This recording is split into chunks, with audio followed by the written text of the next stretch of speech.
Olá a todos e todas, bem-vindos a mais um Canabinal, o canal de notícias científicas dos canabinoides.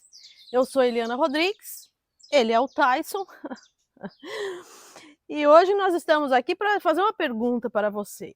Será que os seus hábitos de vida favorecem a modulação, o equilíbrio do seu sistema endocannabinoide? Ou será que desfavorecem? Então, se você quiser saber a resposta para isso, fique com a gente, porque depois da vinheta eu vou trazer alguns artigos aqui que podem te ajudar a entender.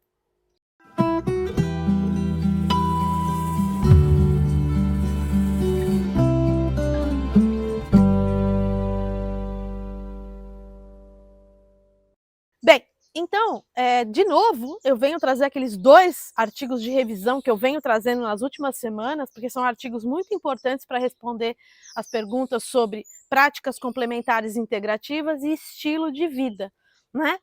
E aqui a ideia é a gente saber, será que o meu sistema está hiperativo ou será que ele está hipoativo? E como é que eu posso fazer para equilibrar? Vamos ver um pouquinho sobre isso, né? Então, o que inclui mudanças no estilo de vida, né? Como vocês podem ver, a gente consegue fazer isso por meio de dietas, controle do peso, exercício físico e também o uso de algumas substâncias psicoativas. Essa última parte nós vamos ver num outro episódio, que ainda preciso estudar mais, porque os artigos ainda não são tantos sobre qual a relação entre o uso, por exemplo, de cafeína e a sua interação no sistema endocannabinoide, o álcool, o sistema endocannabinoide, enfim, né? Eu vou deixar isso para uma outra. Mas hoje a gente vai se ater sobre esses 3 hábitos, né? E vamos ver como é que eles comprometem ou não, né, o nosso equilíbrio do nosso SEC aqui. Bem, se a gente olhar para as dietas, então, alimentares, né, a gente sabe que o SEC ele é influenciado por ácidos graxos, sobretudo aqueles da família dos ômegas 3 e 6. Nós já falamos disso antes, eles são essenciais, por quê? Porque nós não produzimos, nós precisamos adquirir esses ácidos graxos da nossa alimentação, da nossa dieta, né? Então, os padrões alimentares do Mediterrâneo, né, que são ricos nesses ácidos graxos, principalmente os do ômega 3, né? Provenientes então de peixes, de frutas, azeite, né? Vegetais, cereais integrais, né? Legumes, nozes, né? Eles estão ligados a melhores parâmetros fisiológicos, diminuindo então a ocorrência de vários tipos de doença. Ah, mas será que eu posso carregar meu organismo com um monte de ômega 3? A gente já viu no outro episódio que não, também não é adequado. Você tem que ter uma proporção, um equilíbrio entre o ômega 6 e o ômega 3, que a literatura preconiza 4 para 1, 4 de ômega 6 para 1 de ômega 3, né? Mas o que acontece é que na nossa a dieta ocidental, né, pelo fato da gente usar muito produto industrializado, então queijos, frituras, né? É uma dieta pobre em peixes, pobre em frutas, pobre em verduras, né? A gente pode chegar numa relação até de 20 para 1, que deveria ser 4 para 1, chega numa relação de 20 para 1, que isso é muito ruim, né? Para o equilíbrio do nosso sistema endocannabinoide, né? Então, o que a gente tira, né, de tudo isso? É que nós devemos incluir mais alimentos, né, que promovam, que sejam ricos em ômega 3, né? Nas nossas dietas. Então, peixes, por exemplo, cavala, salmão, robalo, sardinha, algas marinhas, né? Sementes, aquelas frutas secas, né? O próprio azeite à base de cânhamo, chia, linhaça, né? É isso que a gente quer dizer. Para quê? Para que a gente possa ter um sistema endocannabinoide equilibrado, como que vocês estão vendo aí no quadro. Né? Bom, mas será que só os ômegas, falando de dieta, né? Será que só os ômegas estão relacionados com o sistema endocannabinoide? Não. Nós sabemos que alguns pesticidas, né, sobretudo esses clorpirifos e diazinon, eles afetam o equilíbrio do nosso sistema endocannabinoide. Mas como? Então também, como vocês podem ver na figura ao lado, né, eles bloqueiam o receptor CB1, né? Então, quando eu bloqueio o receptor CB1, eu causo o que no meu SEC, no meu sistema endocannabinoide? Uma hipoatividade, né? Eu estou deixando ali, desregulando. Então, isso tudo para dizer que se você, então, fizer uma alimentação à base de produtos orgânicos, sem esses agrotóxicos e até eventualmente outros, né, você está garantindo que o seu sistema esteja em homeostase, né? Ou pelo menos ele não deverá estar desequilibrado em decorrência desses pesticidas, né? Quer dizer, você faz a sua parte, digamos, no seu hábito alimentar para garantir que esse SEC não se desequilibre, né? Mas tem outros hábitos que também podem ser nocivos ao SEC, também dizem respeito a dietas. Então, quer dizer, nós encontramos produtos químicos não apenas nesses pesticidas, mas também nos plastificantes que são adicionados, também no plástico das garrafas de água, nas latas, né, de refrigerantes, embalagens de alimentos, revestimento de pílulas farmacêuticas. Então, esses plastificantes que a gente chama, que a gente conhece, como fitalatos, né? Então, esses fitalatos, eles também desregulam o nosso sistema endocannabinoide. A gente está cheio deles o dia inteiro, tudo quanto é lado, né? Como? Que eles podem desregular, não só do ponto de vista, eles são desreguladores endócrinos, cancerígenos e desregulam também o nosso sistema endocannabinoide. Como no caso do sistema endocannabinoide? Eles bloqueiam o receptor CB1. Então, se ele bloqueia, ele causa uma hipoatividade do tônus do nosso sistema endocannabinoide, né?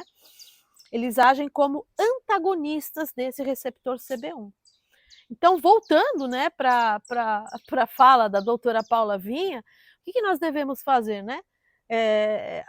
Desembalar menos e descascar mais. Desembalar menos o quê? Produtos industrializados. E descascar mais o quê? Banana, maçã, abacate, né? Então, aqui vocês podem ver que os fitalatos estão presentes nesses hambúrgueres, né? Cachorro-quente, vários produtos industriais altamente processados, né? Então, se a gente voltar para uma alimentação orgânica, a gente também garante a saúde do equilíbrio do nosso sistema endocannabinoide. É isso que eu estou querendo dizer, em última análise, né? E quanto ao controle do peso? Nós já falamos várias vezes aqui. Tem um episódio só sobre obesidade, também lá sobre as dietas que a gente falou, nas práticas integrativas, nós também falamos disso, e de novo aqui, a pessoa obesa, seja por fatores genéticos, seja por alto consumo de gordura, ela tem pâncreas, fígados, vários órgãos, né, com altas taxas de expressão, né, de receptor CB1. E também muitas endocannabinoides do tipo, por exemplo, anandamida ou 2-AG, né? Então, o que significa é que esse SEC, né, dessa pessoa obesa, ele também está desequilibrado, mas não para menos, e sim para mais, né? Então, se esse sistema está hiperativo, eu tenho que fazer alguma coisa para diminuir essa atividade, né? No caso aqui da obesidade, como eu tenho muito receptor CB1 perifericamente, fígado, pâncreas, sistema nervoso central, e também muita anandamida ou 2-AG, eu preciso fazer o quê? Uma das formas é bloqueando o receptor CB1. Isso já foi feito no passado, só que com um medicamento que se chamava Rimonabant, Acomplia, mas o que aconteceu foi que ele, agindo no sistema nervoso central, porque o que acontece? O receptor CB1 tem vários, todo lugar no sistema nervoso central. Então, dependendo do hipotálamo, hipófise, dependendo do que ele, da onde ele atua, da onde ele for bloqueado, isso pode trazer uma coisa muito ruim, consequências ruins, como trouxe, né? Ansiedade, depressão, até suicídios. Foi retirado da prateleira. O que está se fazendo agora, lá na Universidade de Israel, é produzindo substâncias como, por exemplo, AM6545 e o JD5037, que vão lá e bloqueiam o receptor CB1 apenas perifericamente, então fígado, pâncreas, e não vão para o sistema nervoso central. Né? E dessa forma, imagina-se, né, que esses medicamentos, quando estiverem nas prateleiras, quando essas substâncias já forem bem estudadas e virarem um medicamento, que elas possam realmente resolver ou ajudar muito no tratamento das síndromes metabólicas, que é colesterol, pressão alta, diabetes, obesidade. Então é uma promessa muito, muito importante para a medicina. Então, conforme vocês podem ver na imagem ao lado, né, a imagem que está sendo projetada aí, na obesidade a pessoa está com o sistema hiperativo. Se eu vou lá e coloco essas substâncias bloqueando o receptor CB1, eu restabeleço esse equilíbrio, né? Bem, agora vamos para o exercício físico, né? Quer dizer, eu olhando ali, além dessas duas revisões que eu trouxe, que são um pouco mais antigas, 2023, 2024 está cheio de artigos sobre exercício físico e como que ele modula, como ele altera o nosso sistema endocannabinoide. Mas enfim, eu vou ficar com esses dois aqui, que eu trouxe agora, e depois eu faço um outro episódio só sobre isso, tá bom? Bem, 2 estudos foram realizados com homens, corredores e ciclistas, né? E o que se observou, conforme vocês podem ver aí na figura, é que após 30 minutos de corrida, esses homens tiveram um aumento, dobrou, né, no nível sanguíneo desses homens corredores, dobrou o nível, a concentração de anandamida, que é um endocannabinoide, né? E no caso dos ciclistas, teve um aumento estatisticamente significativo também desse endocannabinoide no sangue do ciclista. E por outro lado, o endocannabinoide 2-AG não teve alteração, né? Então, mostrando que se eu tenho, por exemplo, um sistema hipoativo, né? Se o meu SEC está hipoativo, quando eu faço exercício físico, o que eu faço? Eu dou o equilíbrio para esse sistema, porque eu libero esses dois, esse endocannabinoide, que é a anandamina, muito importante. Mas eu não libero só esses endocannabinoides, eu libero também o BDNF, né? Eu aumento, né, a liberação desse fator, que a gente já falou também no episódio passado sobre ele, né? Que ele aumentar durante o exercício físico, né, é muito importante, porque a gente sabe que quando esse BDNF ele está em baixas concentrações, existe uma associação entre isso, né, as suas baixas concentrações, e depressão, e doença de Parkinson, esquizofrenia. Então, para que você, né, consiga regular o seu organismo, desse ponto de vista, pensando só nesse BDNF, é muito importante também o exercício físico, esses que eu estou falando, correr, né, e atividade, o ciclismo, né? Porque não só eles então liberam a anandamida, mas eles também liberam esse fator que é muito importante para a plasticidade neural, para a proteção neural, como a gente já vem falando, né? Então, os autores dessa revisão, dessas duas revisões, o que eles concluem depois de olharem vários artigos sobre estilo de vida no que diz respeito ao exercício físico, tá? Primeiro, eles concluem que o exercício físico reverte alguns dos efeitos colaterais do sedentarismo e tem potencial para melhorar os parâmetros de metabolismo, cardiovascular e imunológico, proporcionando melhoria de memória, cognição, regulando o ciclo de sono, retardando o envelhecimento cerebral nas doenças crônicas e neurodegenerativas. Poxa, é muita coisa, né? Mas o que o sistema endocannabinoide tem a ver com tudo isso? Bom, sabemos que a maior parte das recompensas, né, que são induzidas por esses exercícios físicos, sejam eles feitos agudamente uma vez ou várias vezes nesses estudos, né, estão relacionados com a liberação de endorfina e endocannabinoide. E que esses endorfinas e endocannabinoides agem em múltiplos receptores, tanto opioides quanto os endocannabinoides.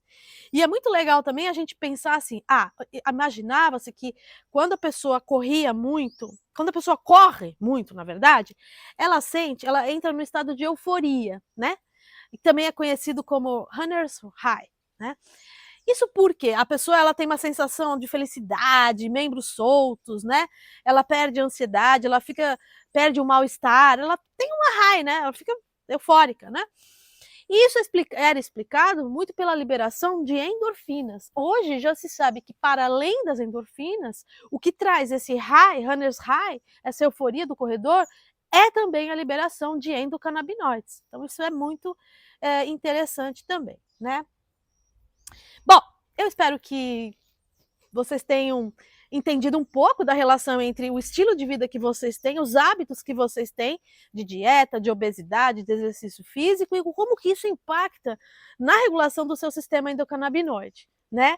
E, por favor, né, façam com que esse vídeo alcance o maior número de pessoas, ajudem a divulgar, nós precisamos de vocês. Curte aí pra gente, por favor, esse episódio, se você gostou. E a semana que vem a gente vai estar aqui de volta para fazer uma entrevista que se chama Canabinoides na Espanha.